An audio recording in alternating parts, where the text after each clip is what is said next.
China's NEF giant BYD has gained popularity in the Philippines market as the global trend of increasing fuel prices continues to burden consumers. We're very proud. We're very proud to say that BYD has a very big market share of the electric vehicle sales of the Philippines. We have more than 60% market share as of 2022. Because of the fuel prices, a global trend that's going high, going up. Filipinos are looking for alternative energy sources for their cars.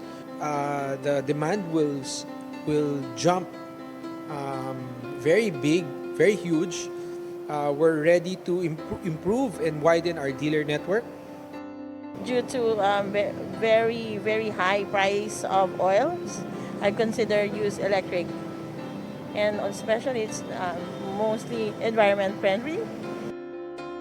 BYD Philippines seeks to further expand its market presence in the country amid the rising demand for electric vehicles.